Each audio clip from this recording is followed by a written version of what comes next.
D'accord, je vais commencer avec quelques notes comme hôte et puis je vais passer la parole à Magali. Principalement, on est ici pour parler de l'espace de données SCAN.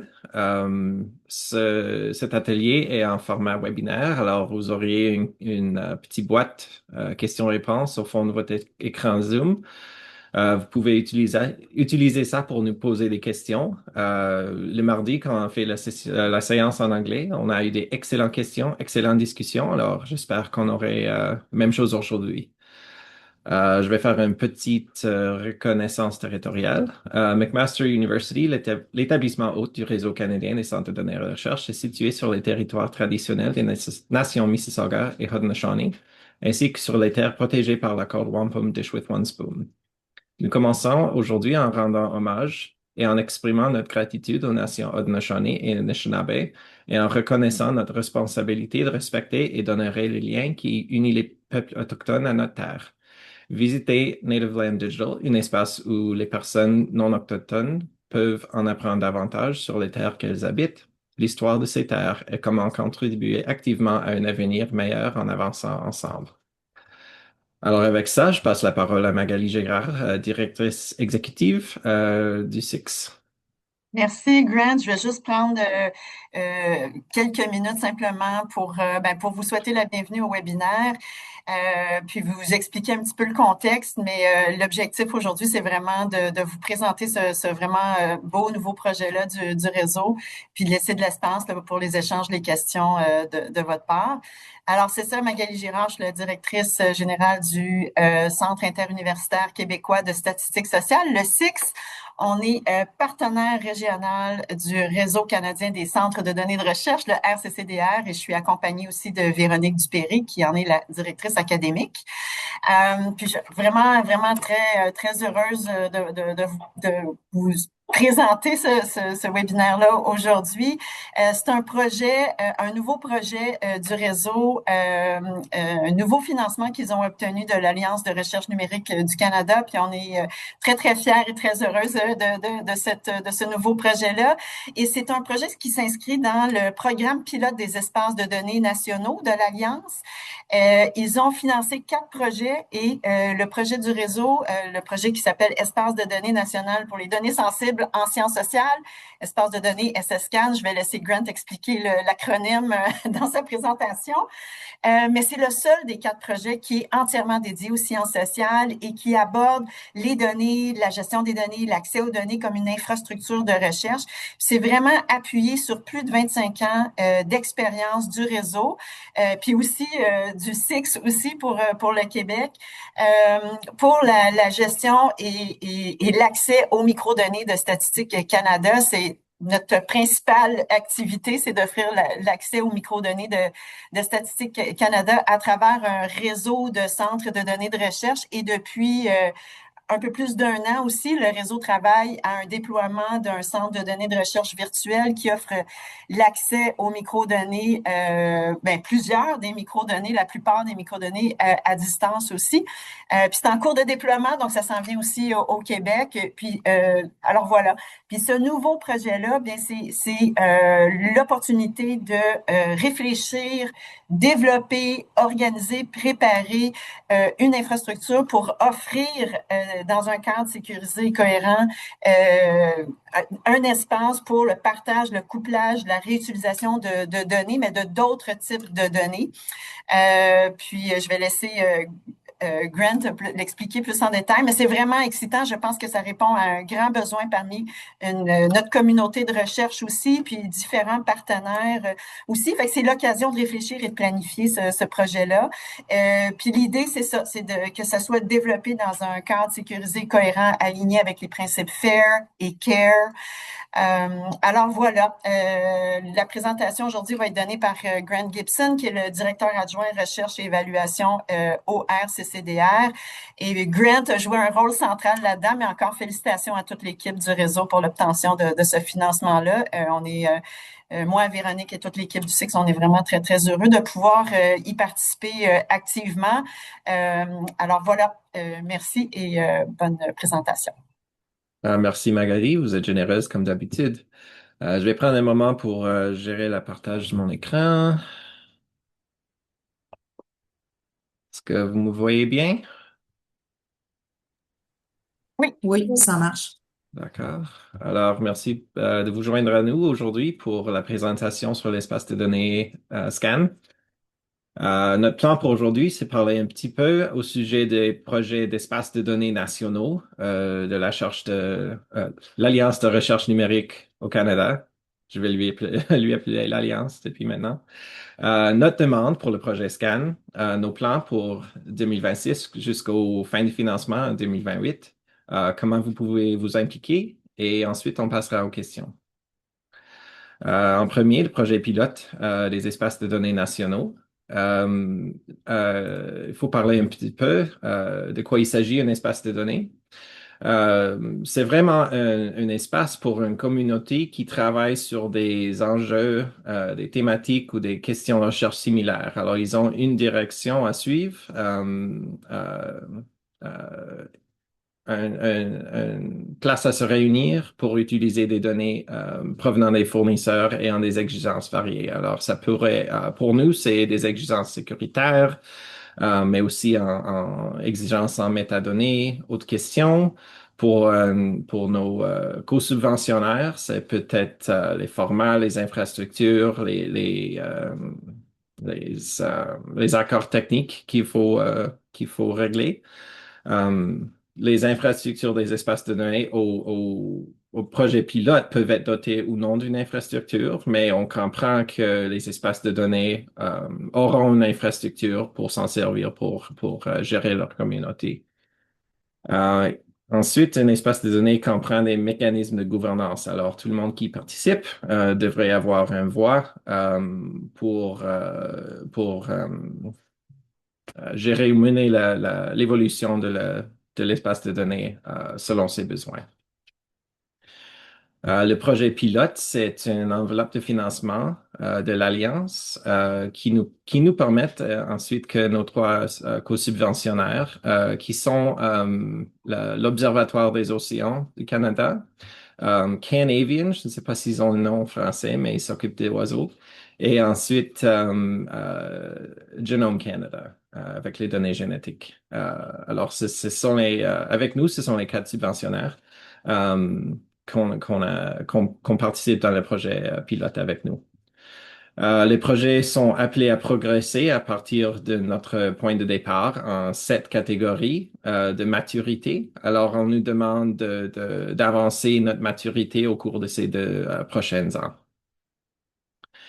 Alors, pour parler un peu de notre demande pour le scan, c'est un espace dédié aux données sensibles en sciences sociales. Alors, l'acronyme, Espace de données SCAN, Sciences sociales Canada. Et les universités, les enjeux pour nous, c'est que les universités disposent des espaces de stockage sur place, parfois.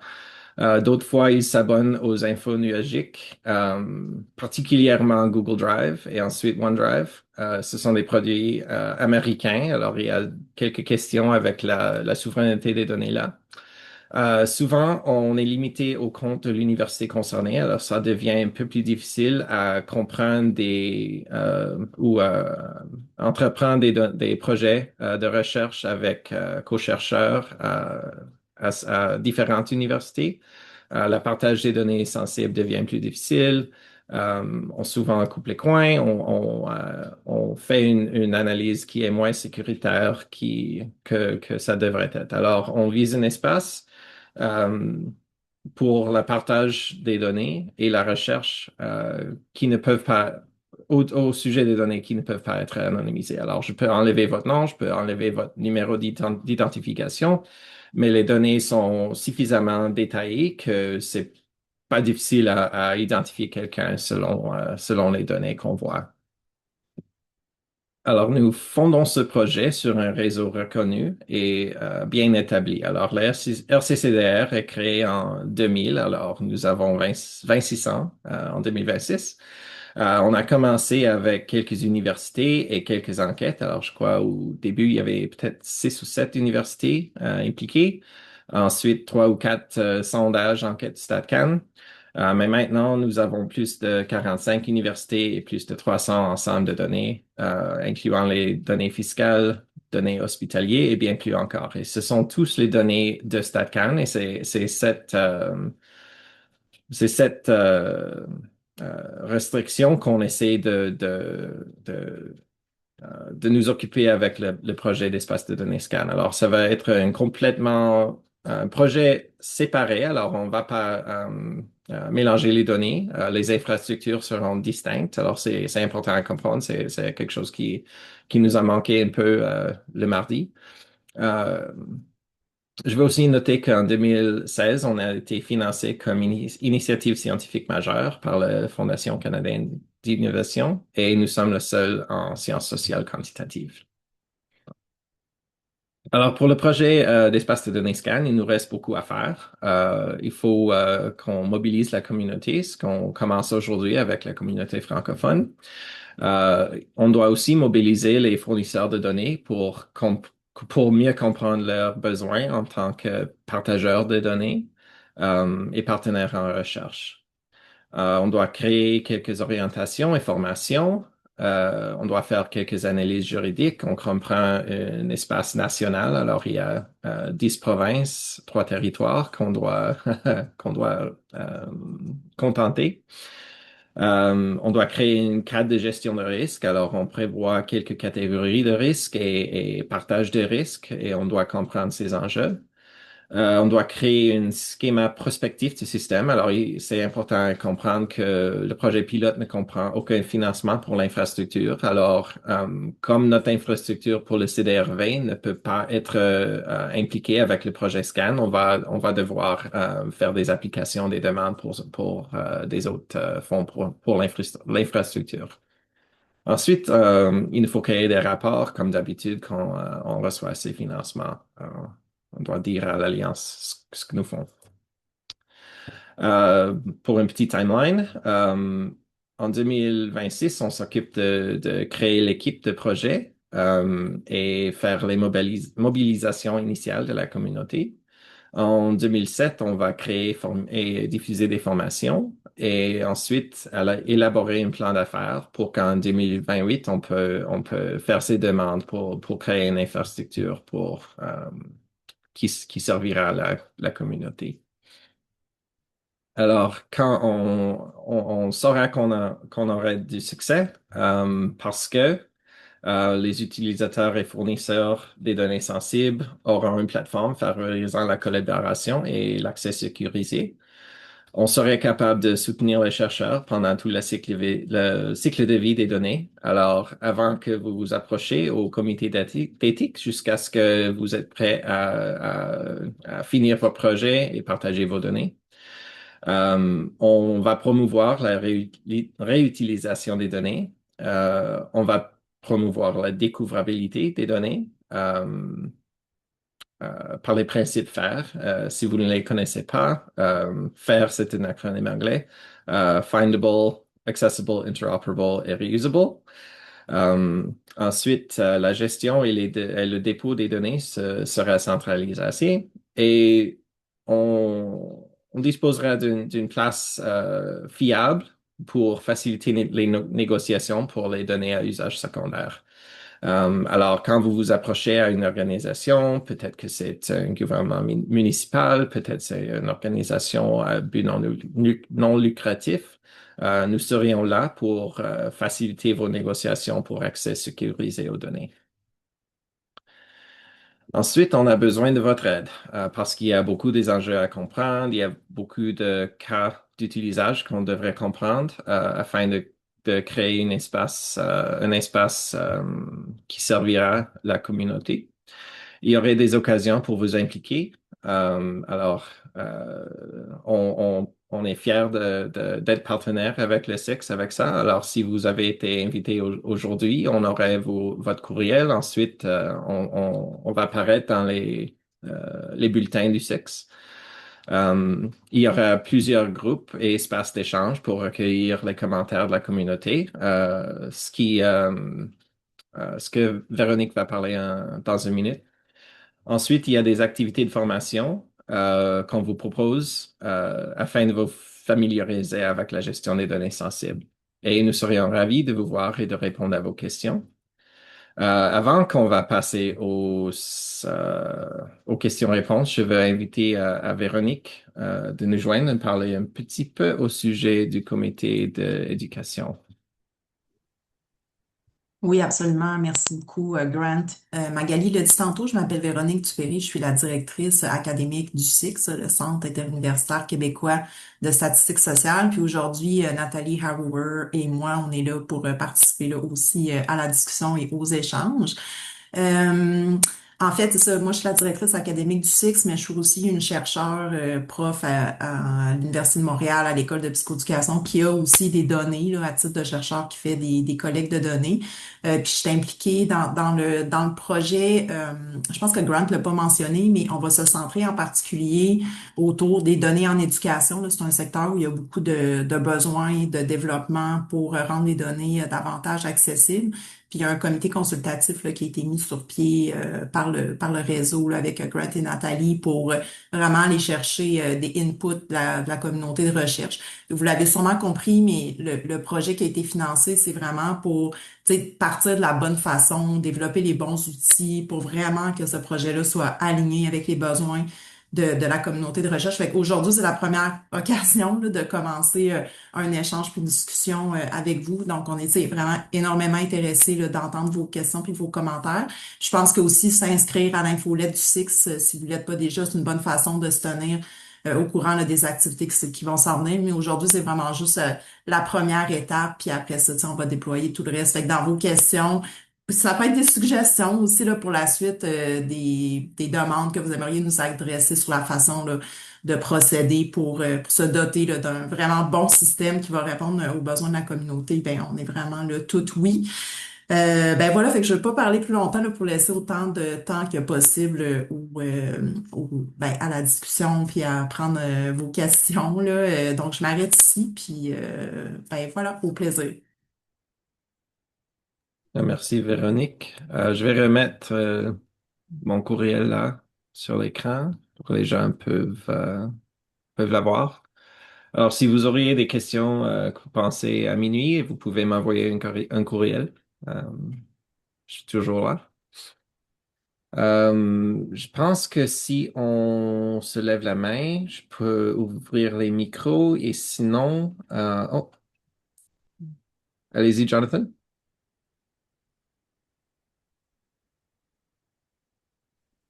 Que vous m'entendez? Oui, on Oui, vous entend. OK. Ben, un gros merci pour la présentation, là. Je trouve que c'est vraiment intéressant comme projet. Ben, une des questions que j'aurais, en fait, c'est une question que je me pose beaucoup, là, surtout dans le contexte là, bon, j'ai le terme en anglais, le National Data Space, l'espace de données national. En fait, je pense que ça va être bien de définir ce qu'est un espace de données et ce que ce n'est pas. Parce que moi, depuis plusieurs mois, là, on commence à en entendre parler beaucoup. Puis j'ai autant entendu dire que c'est un espace de stockage pour données actives que c'était un dépôt de données, en fait. Donc, je pense qu'il y a l'air d'avoir une certaine confusion par rapport à ce que ça fait, ce que ça ne fait pas. Je pense qu'il y en a qui voient là-dedans comme une genre de solution de stockage actif un peu à la OneDrive. Mhm. Je pense que ça serait bien justement, tu disais, Véronique, là, commencer sur des bonnes bases, tu sais, déjà que ça soit clair ce que c'est, ce que ce n'est pas. Mhm. Ben ça, c'est peut-être plus un peu un commentaire. J'avais aussi une question.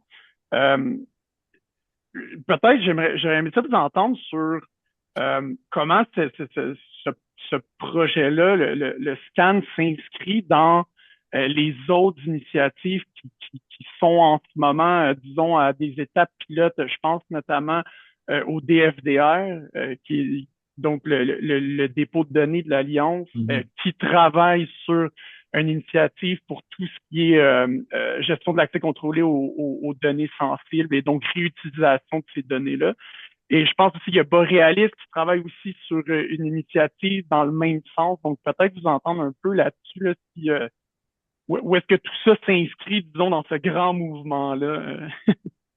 Ouais, on se voit comme partie de ces infrastructures. Alors, on veut pas dupliquer les efforts de FRDR, quoi que ce soit, quoi que c'est en français, further. Mais pour eux, on voit quelques problèmes avec la modèle. Ensuite, il faut avoir confiance en la chercheuse ou le chercheur complète parce qu'ils peuvent télécharger les données. Alors, il y a beaucoup de fournisseurs de données qui ne seront pas confortables avec ça. Alors, euh, on veut se mettre dans ce rôle Mhm. pour satisfaire les comités d'éthique ou les fournisseurs de données qui veulent une solution un peu plus restrictive sur leurs données. Ensuite, nous sommes amis avec Borealis. Je Oui. parle assez souvent avec Amber Leahy à Scholars Portal. Mhm. De mon part, je pense que se servir de Borealis comme service pour métadonnées, découvrabilité, ça ferait beaucoup de sens. On va parler de comment on peut travailler ensemble avec eux pour ne pas dupliquer les efforts. Mhm. Aussi, merci pour votre commentaire sur la définition d'un espace de données. C'est quelque chose qu'on parlait en assez de détails pendant la création de notre demande, et c'est quelque chose que l'Alliance, eux, ils vont vouloir savoir par Ouais. rapport à la communauté. Euh, Peut-être je peux mieux m'expliquer. Disposer d'une infrastructure ne veut pas dire que vous avez votre propre infrastructure, mais c'est quelque chose que vous utilisez. Alors, peut-être qu'un espace de données pourrait servir uniquement de Borealis et c'est l'infrastructure dont il se sert. Mais c'est quelque chose qui reste à définir mieux. Je suis d'accord avec. Mhm. Ouais, ben peut-être juste pour compléter ce que Grant disait, tu sais, je pense qu'il y a comme une, tu sais, je pense pas qu'on va se substituer à OneDrive avec ça, là, je pense pas que c'est ça l'intention de la base, mais en même temps, tu sais, c'est aussi en construction, fait que, tu sais, je pense qu'il y a des Ouais. paramètres qui existent déjà puis qui peuvent être communiqués pour que les gens comprennent de quoi il s'agit, mais en même temps, tu sais, c'est pas tout canné, là, c'est Non, vraiment, non. c'est un vrai processus d'engagement puis de consultation qu'on veut mettre sur pied pour que justement ça réponde aux besoins de la communauté, puis ça soit complémentaire par rapport à ce qui existe déjà. Tu sais, moi, mon expérience personnelle, c'est que les services qui existent déjà sont pas très utilisés là, par les communautés de recherche, tu sais, Ouais. auxquelles moi j'appartiens. Puis souvent, c'est pas nécessairement adapté aux besoins en sciences sociales, tu sais, puis en sciences humaines spécifiquement. Fait que je pense que là, comme c'est dédié aussi à une communauté de recherche qui est plus spécifique, ben on a comme l'occasion d'aller, tu sais, vers des outils qui vont vraiment correspondre à ce que la communauté souhaite, puis le type d'accompagnement qui est Ouais. approprié, là, compte tenu de l'état des lieux dans nos disciplines, tu sais, qui est pas Ouais. pareil que d'autres disciplines où c'est plus avancé, où c'est plus courant, où ça se fait déjà davantage, tu sais. Fait Mhm. que c'est tout ça aussi là, qui est en discussion en ce moment puis qui est en développement. Ouais. Ben, je trouve justement que c'est quand même intéressant tu sais, comme approche qu'on s'en parle déjà dès le début parce que ben, vous n'êtes pas sans savoir là, qu'il y a des gros besoins de stockage dans les institutions, là, puis ça se parle beaucoup en ce moment. Puis quand j'ai entendu parler la première fois justement du scan, tu sais, je voyais qu'il y avait peut-être possiblement une opportunité d'aller plus loin qu'un dépôt de données standard. Donc, c'est pour ça que je posais les questions un peu pour voir, tu sais, que dans le futur, où est-ce qu'on pourrait s'en aller, là, mais ceci étant dit, beau projet, belle initiative, là, vraiment. Super, merci Jonathan. Super pertinent comme question. Mhm. Est-ce qu'il y a d'autres questions? Euh, Comme vous voulez, avec levez la main ou la boîte des questions-réponses.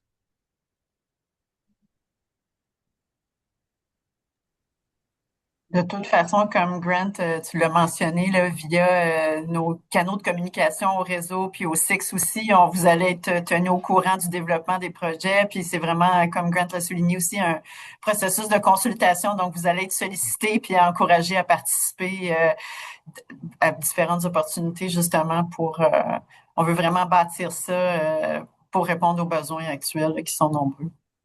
Oui, Magali et moi, nous serions à CFAS en mai, alors vous pouvez vous joindre à nous là aussi. Ouais. Euh, le mardi et le jeudi. Oui, mardi, Grant et moi participons au colloque organisé par Calcul Québec. Pardon.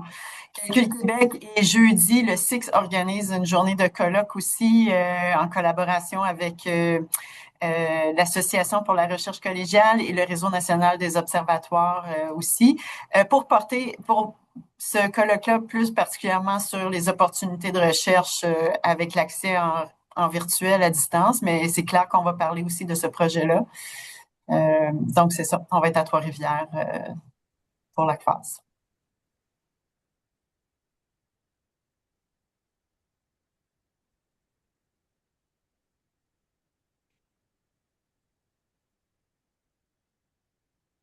On dirait que la question de Jonathan a peut-être couvert les questions que les gens se Mm. posaient, là. Mais n'hésitez pas à mettre des questions soit dans le chat ou c'est ça, de vive voix, là, les deux sont vraiment possibles. Puis comme Grant le disait, tu sais, lui est disponible pour répondre à des questions après, mais moi et Magali et Nathalie aussi, là, si jamais il y a des questions qui émergent, n'hésitez pas à nous contacter, là, nos informations de contact sont faciles à trouver. Oui, alors on commence à recevoir des questions, alors c'est excellent. Pour bien comprendre, vous ne voulez pas dupliquer les efforts et vous êtes au courant des autres plateformes de dépôt long terme, DFDR et Borealis. Alors, faut peut-être mentionner, je suis co-chair du groupe d'experts en données sensibles. Alors, je suis bien connecté avec l'Alliance. Je comprends bien les enjeux avec Borealis et le DFDR, ainsi que l'initiative CAM. Alors, OK. Pour les chercheurs qui produisent des données, les étapes pour aboutir à un jeu de données deviennent de plus en plus fastidieuses. Je suis heureuse de voir que vous comptez offrir un soutien. OK, sera fort utile. OK. Oui, c'est quelque chose qu'on cherche. C'est une question assez longue, alors je vais passer euh, à l'outil. Mais c'est vrai, on veut vraiment faciliter l'accès aux gens. Alors, on veut savoir qu'est-ce que vous voulez comme outil, comme soutien. Alors, si c'est une ressource que vous pouvez passer à votre comité d'éthique, c'est excellent, on veut créer ça. Si c'est un processus qui vous aide à clarifier votre plan de gestion de données, c'est ça aussi qu'on veut créer. Euh, euh,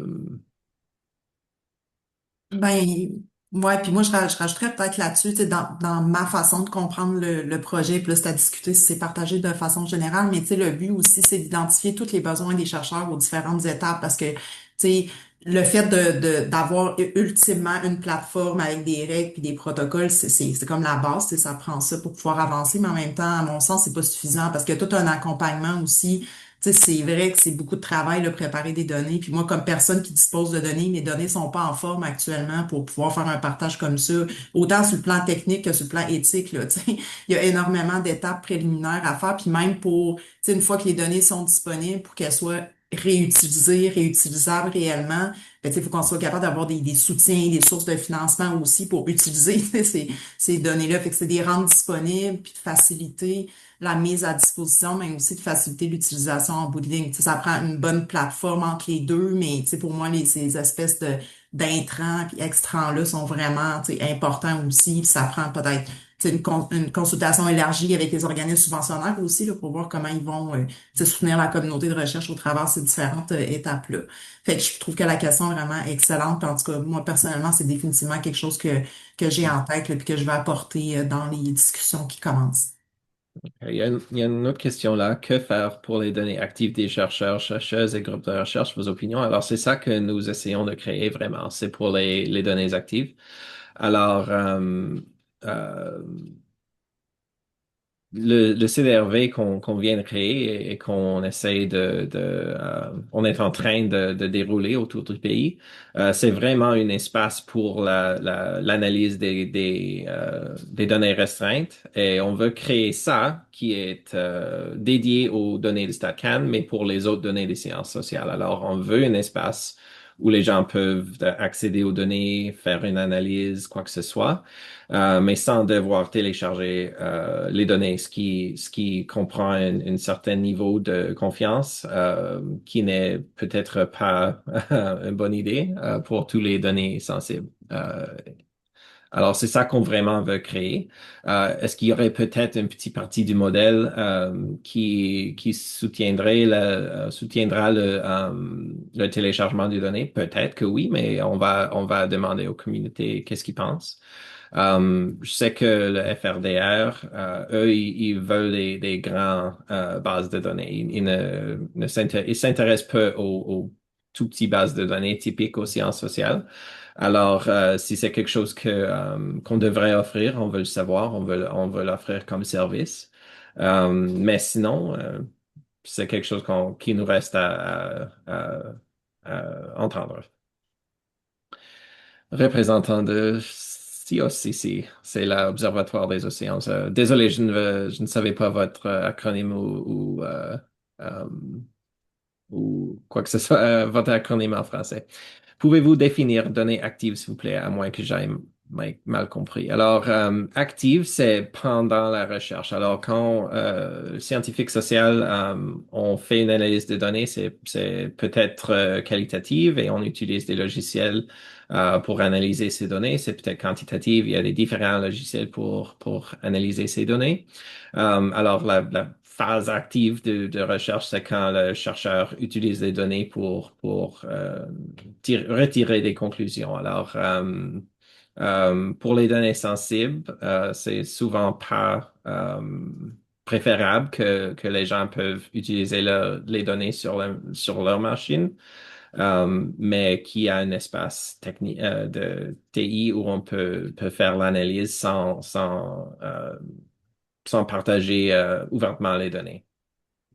Ben, tu sais, je ne sais pas si, il y a différentes façons là, de définir données actives. Là. J'entends tu sais, ce que tu dis, Graham, ça a beaucoup de sens pour moi, mais peut-être aussi qu'il y a des gens qui l'entendent dans le sens de tu sais, quand est-ce que tu vas vers ce genre de dépôt-là dans ton projet? Tu sais, c'est-tu quand le projet il est fini, puis il est archivé, puis archivable, ou c'est-tu en cours de route? Moi, personnellement, tu sais, je suis engagée dans des projets des projets avec des données longitudinales. Fait que, tu sais, c'est quand est-ce que tu commences ce processus-là? Quand est-ce que tu le fais? Quand est-ce que les étapes arrivent? Dans ma compréhension des choses, c'est ça aussi, là, tu sais, les outils pour accompagner les communautés de recherche puis savoir quoi faire quand, puis en tout cas des processus ou des possibilités là, de chemin pour autant pour l'accessibilité, ben, tu sais, rendre des données dont on dispose par exemple accessibles, mais aussi après ça pour en tout cas les utiliser aussi là, ce à quoi je pense Grant référait davantage, mais en tout cas Ouais, je pense que ça peut avoir différents sens.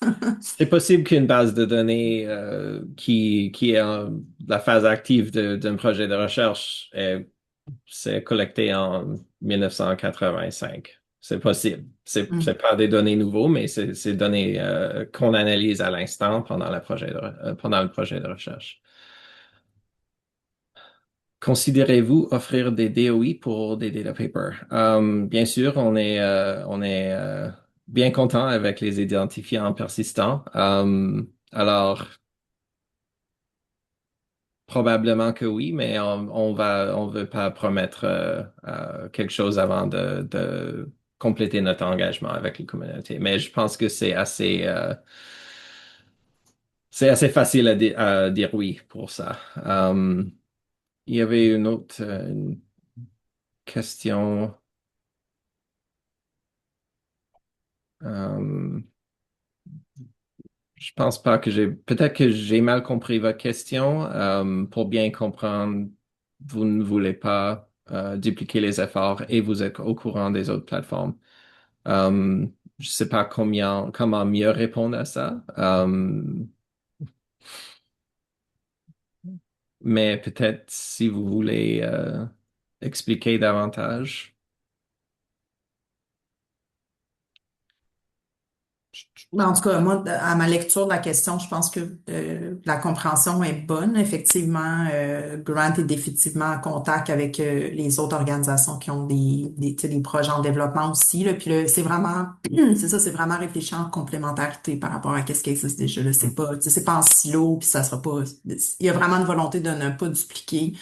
les efforts qui existent déjà. Puis dans la proposition qui a été soumise par le réseau, il y avait vraiment une recension là, de l'état des lieux en sciences sociales, des autres initiatives qui étaient existantes, puis là où il y avait des besoins qui étaient vraiment non comblés. Puis je pense que c'est vraiment là qu'on veut se centrer. Fait qu'il y avait un premier état des lieux qui a été fait, mais en même temps, ça va continuer aussi au travers les échanges puis l'engagement avec tu sais, la communauté de recherche aussi là, pour vraiment affiner le projet pour s'assurer que c'est ça, ça répond à un besoin réel puis que ça va vraiment euh, apporter une offre complémentaire par rapport à qu'est-ce qui existe déjà.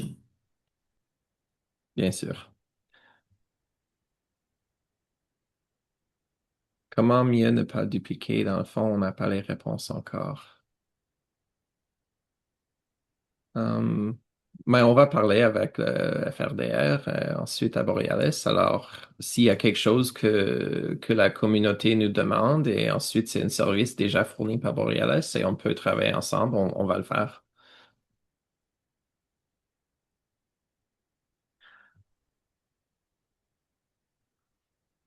D'accord, on est à 11h37. Alors peut-être une dernière demande pour les questions.